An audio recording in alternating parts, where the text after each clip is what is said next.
Hello, you're on the Reddit Reveals channel. She ordered the creme brulee before telling me she was leaving. No hesitation, no tears. Just, I'm leaving you, while the waiter was still close enough to hear it.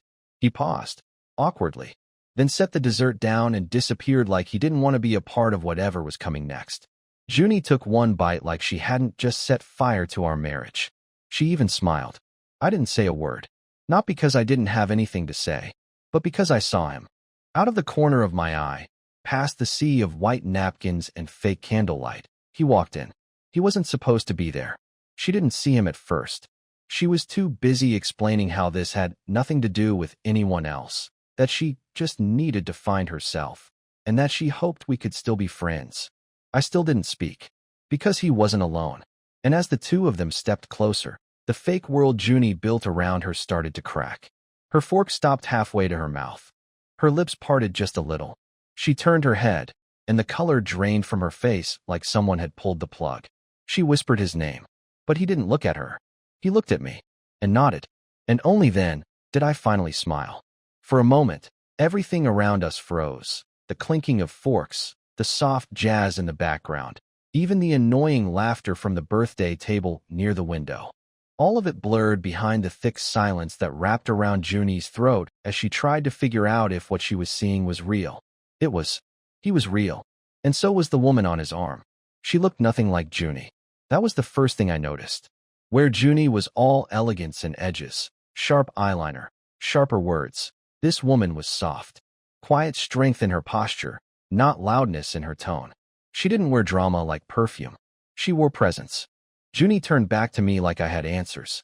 Her eyes scanned my face, searching for confusion, hurt, anything that would tell her I wasn't part of this. But I just looked at her, really looked. For the first time in years, maybe. Without fear. Without need. She tried to speak. Ev, did you how? But her voice cracked halfway, and she didn't finish. I took a sip of water. Calm. Like I hadn't just detonated the entire room with a single nod. The truth is, I didn't bring them here to humiliate her. Not exactly. I'm not that guy. I didn't want revenge. I just wanted clarity. Proof. Closure. I wanted her to see what I had known in silence. I wanted her to look her fantasy in the face. Not in secret. Not in hotel hallways. Not in text messages at 2 a.m. In daylight. In public. In reality. And there he was, her secret. The man who called her Junes and told her I was too slow for her pace. The man who sent her poems he didn't write and promises he wouldn't keep. Except now he was standing next to a woman he didn't lie to. His fiancée. And the moment Junie saw the ring on that woman's hand, she understood something that rattled her soul. She wasn't special. She was practice. I leaned forward finally, elbows on the table, and said quietly, he told her everything. Last week. She reached out to me the next morning. Junie's lip trembled. She tried to laugh it off, to fake that indifferent smirk she always used when she felt cornered, but it didn't land. It looked brittle, like a mask too small for her face. I didn't think, she started, but then stopped. There was no sentence that could fix this. I didn't need one either. I looked past her, to the door where they now stood, watching us, waiting for my signal. I nodded again, and they started walking toward our table. Junie turned her body slightly, her instincts trying to run even though her feet stayed planted. Her hand gripped the tablecloth. Her eyes darted to the exits like a mouse in a cage. She wasn't used to being the one exposed. She wasn't used to me being the one in control. And as they reached us, she whispered the only thing she could muster. Please don't do this. But it had already begun. Junie was still holding the edge of the tablecloth like it was going to anchor her to this reality. The one where she was still the one in control, still the woman with options, the chooser and never the chosen. But everything about her posture was wrong. Too stiff. Too frozen. The fire she used to fake so well had slipped right out of her eyes. Across from her, I stayed still. No theatrics. No raised voice. Because this wasn't about a scene. That's what she would have done. Played the victim. Thrown a wine glass. Cried mascara into a napkin while running out. But I'd been quiet too long to let her twist this one. He and his fiancée arrived at the table. She didn't say anything right away, just studied Junie like someone analyzing a painting they'd seen before. Except now, up close, realizing the brushstrokes were sloppy. Her hands were perfectly steady, her chin slightly tilted up. There was a kind of elegance in her rage, quiet, restrained, like it didn't need to be loud to be lethal. "Hi, Junie," she said softly, with a smile that could cut glass. "We've never officially met. I'm Lacey." Junie opened her mouth, but nothing came out. Lacey continued. "I know everything. About the texts. The hotel. The necklace you told him you lost. He gave that to me 2 years ago. He just didn't remember." Junie blinked. Once. Twice. Then turned to him. "You told her?" He didn't answer her. Didn't look at her. Didn't even flinch. He just stared at the floor like a boy who got caught stealing, ashamed, exposed, but not surprised. I watched all of it. Every twitch. Every crack in her armor. I had waited for this moment. Not just to see her hurt, but to see the truth corner her. To see her version of reality collapse. But even then, even with her lover silent and his fiancé standing like judgment itself, Junie tried to reclaim her role. "I didn't mean for it to go that far," she said, her voice softer now, cracking at the edges. "It wasn't serious, Ev. You know me. You know me." And that's when I finally lost the last piece of pity I had left. Because yes, I did know her. Too well. I knew how she switched stories depending on who was in the room. I knew how she flirted with her own reflection when she thought no one was watching. I knew how she turned my silence into evidence of guilt and her secrets into necessary lies. I had been orbiting her planet for so long I forgot I had my own gravity. "I don't think you ever knew yourself," I said finally. "But I do now. And I'm done letting you pretend I don't." The table went silent. Even the noise of the restaurant felt like it had dimmed, like the air itself wanted to step back and let this burn. Junie stood up abruptly, knocking her chair backward. A few diners glanced over. She didn't care. She was unraveling now. She looked between all of us like she was drowning and no one had a rope. "Why would you do this to me?" she hissed, almost in a whisper. "Here? Like this?" And I leaned back in my chair, folded my napkin calmly, and answered without blinking. "Because you never thought I had it in me." Then Lacey stepped closer, just one step, and whispered something in Junie's ear that I didn't hear. But whatever it was, it made Junie flinch. Whatever Lacey said, it was short. For words, maybe 5. Quiet enough that I couldn't catch it, but not so quiet that it didn't detonate something behind Junie's eyes. Her whole face changed. Her brows tightened like she'd just been hit with something real. Not a slap. Not a threat. Something heavier. For a second, I saw something I hadn't seen in her in a long time. Fear. Real, unfiltered, human fear. It wasn't the fear of being caught. That ship had already sunk. It was the fear of no longer knowing what game she was in. The fear of being surrounded by people who weren't playing anymore. Because for once, the script wasn't hers. She took a step back from the table. Then another. Her mouth opened like she wanted to respond, to defend herself, to spin it all. But she couldn't find the thread. There were too many eyes on her. Too much truth in the room.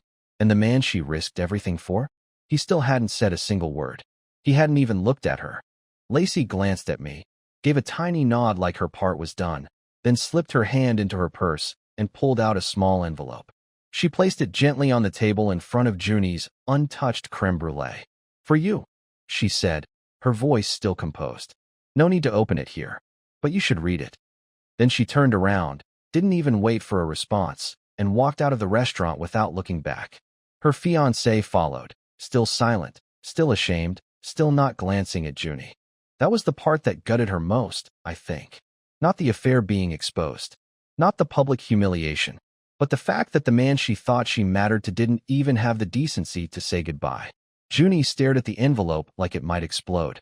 Her hand hovered over it, then retreated. She looked at me instead.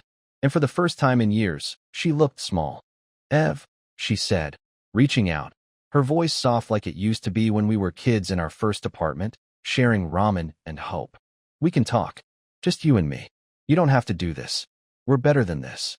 And maybe if she'd said that a year ago, or even 6 months ago, maybe if I hadn't spent nights crying in the laundry room so she wouldn't hear me, maybe if she hadn't laughed at my promotion because it wasn't real leadership, maybe if I hadn't watched her smile at texts that made her eyes light up in ways I hadn't seen in years. Maybe. But it was too late for maybes. I stood up, reached into my coat pocket, pulled out my own envelope and set it gently next to Lacey's. Junie's fingers twitched. "What is this?" she asked, her voice thinner now. "Everything you wanted," I said. And a few things you didn't. She stared at both envelopes, then at me. You planned this, she said, but it wasn't a question. It was a wound, a realization. I nodded, and for a split second, I saw the woman I used to love, buried under layers of ego and manipulation, blinking like she'd just been pulled out of a dream she didn't know was a nightmare. Then the waiter arrived with the check. Junie looked at him like he'd just walked into a funeral. And maybe he had. I'll get it, I said before she could move. Then I turned to her one last time and added, don't worry. I left the tip. And I walked out, leaving her alone with 2 envelopes and a dessert that had already gone cold. She didn't open the envelopes at the table. She couldn't. Her hands were shaking, and for the first time in her life, she didn't want to be seen. Junie, the woman who once thrived in attention like it was oxygen, now slipped out of Carlo's like she was being hunted by her own shadow. No more perfectly balanced heels. She walked like her legs didn't know what her mind was doing. I didn't follow her. I didn't need to. I knew what came next. Or at least I thought I did. Back home, while I sat on the edge of my bed, surrounded by empty drawers and a half-packed suitcase, I imagined her sitting in her car, in that tight black dress, makeup still flawless, hands gripping the steering wheel. I imagined her staring at those envelopes on the passenger seat like they were ticking bombs. But it wasn't the contents she feared. It was finally knowing. Lacey's envelope was the one she opened first. I know this because she told me later, on a call I never should have picked up, but I'm getting ahead of myself. Inside Lacey's envelope was a series of photographs. Not of the 2 of them together, as you might think. Not of the affair in action. No, Lacey was smarter than that. Crueler, in a way that felt like art. The first photo was Junie, taken from across a parking lot, entering the same hotel 3 Wednesdays in a row. The second was a screenshot of a calendar invite, Junie's name attached to a fake marketing meetup, sent from a burner account traced back to Lacey herself. The third was a photo of Junie's necklace, the one she claimed was hers, resting in a velvet box labeled, "To my favorite mistake." And the last? It was a copy of the wedding guest list. Lacey and Noah's. Junie's name wasn't on it. Not as a guest. But circled in red at the bottom were 2 words written by hand. Don't let her in. That's when it hit her. She wasn't the first. She wasn't the last. She was a bullet in someone else's gun, used and discarded the moment the chamber clicked empty. And then she opened mine. Inside was a letter. Just 1 page. Handwritten. No photographs. No screaming. Just a quiet, final breath of everything I had left. Junie, this isn't a punishment. It's a funeral. Not for you, but for the version of me that waited by the door, that apologized for things I didn't do, that believed every half-smile and silenced every instinct. I loved you. God, I did. But I confused silence for peace. And love for loyalty. I know now. I wasn't your husband. I was your audience. And I'm done watching. Ev. She called me that night. I don't know what I expected. Maybe an apology. Maybe the end of a performance she no longer had the strength to hold. But what I got? Silence. She didn't say, I'm sorry. She didn't ask for another chance. She just said my name. Once. Ev. And then nothing. I didn't hang up. I just set the phone down on the counter and walked out to the balcony. I let the line stay open until it went dead. Because sometimes the most powerful thing you can say is nothing at all. The silence after that call didn't last long. 3 days, maybe 4. Enough for me to start breathing like a human again. Enough to walk into my kitchen without expecting her coffee mug to be there. Enough to sleep without checking her side of the bed to see if it was warm. I thought that was it.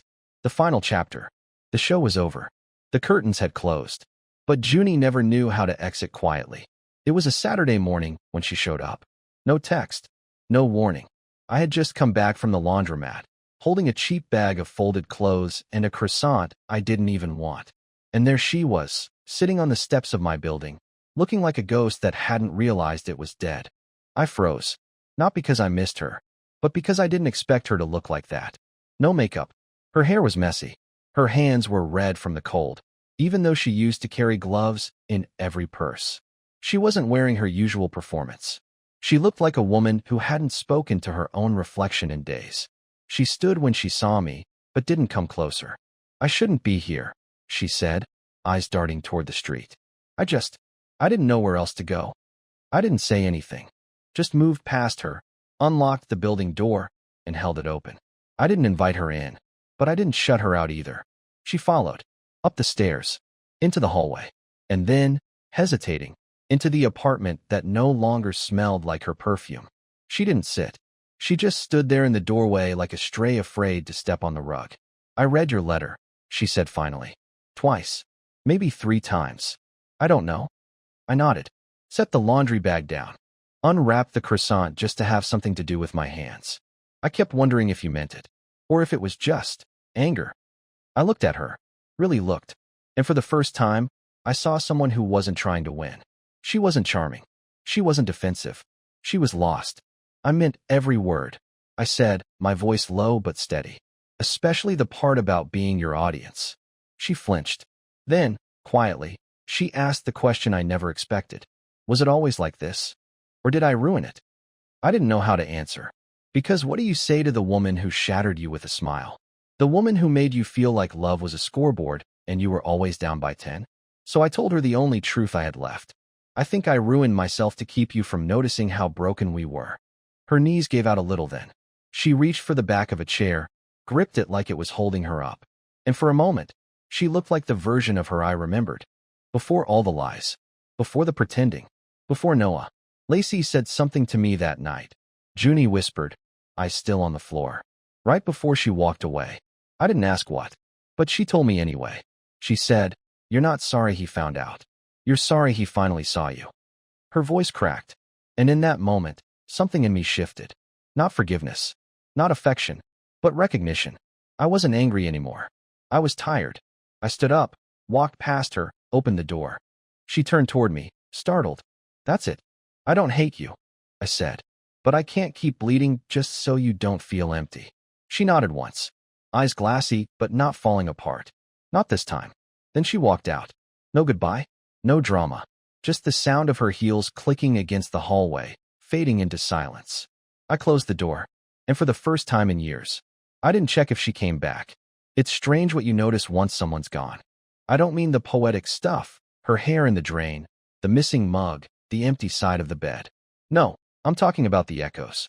The apartment had a new sound now, a hollowed-out vibration, like the walls were trying to speak, but the voice that used to live here was gone. I couldn't explain it, but every step I took felt like walking through an abandoned theater long after the audience had left. Just air and dust and memory. I didn't see Junie for weeks after that. No texts. No accidental run-ins. She vanished, and a part of me thought maybe this time she'd stay gone. Maybe the reality had finally landed on her shoulders heavy enough to keep her from knocking again. I spent my evenings mostly in silence. Reading books I never finished. Cooking for one. Sitting with music playing so low that the songs felt more like memories than melodies. I didn't cry. I'd done all my crying in year 7 of our marriage. This was something else. One night, late, I found the old video file on my hard drive. I hadn't meant to. I was cleaning out folders, trying to get rid of digital baggage, when I saw the name. Lake House, 2016. Back when we still believed in us. I clicked it open. The screen flickered, shaky at first, then focused on Junie spinning in the sunlight by a lake dock, arms out like a child, hair wild in the wind. She laughed, really laughed. Not the curated laugh she gave strangers, but that clumsy, snorting laugh that made her human.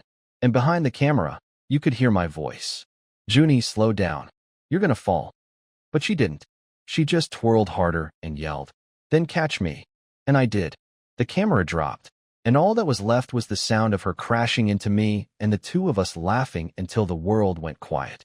I sat there for a long time after the video ended, just listening to the static hum from the speakers. The screen had gone black, but I hadn't moved. That's the thing about betrayal. It doesn't just steal the future. It robs the past too. I couldn't watch that video again without wondering if she was already gone back then, too. If she was already pretending. 2 days later, I got a letter. Not a text. Not an email. A physical letter.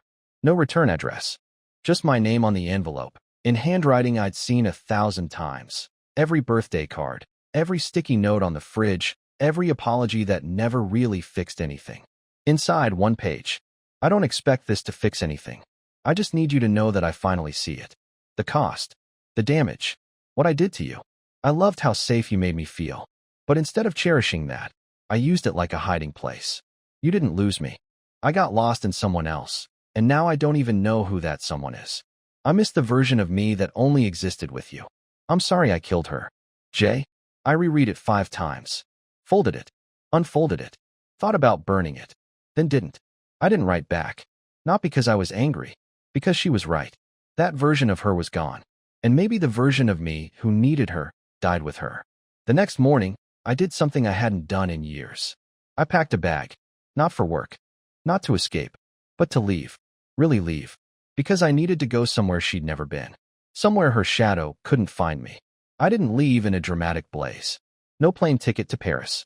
No motorcycle cutting through rain. I took the train. Just a regular, slow-moving, whistle-blowing train.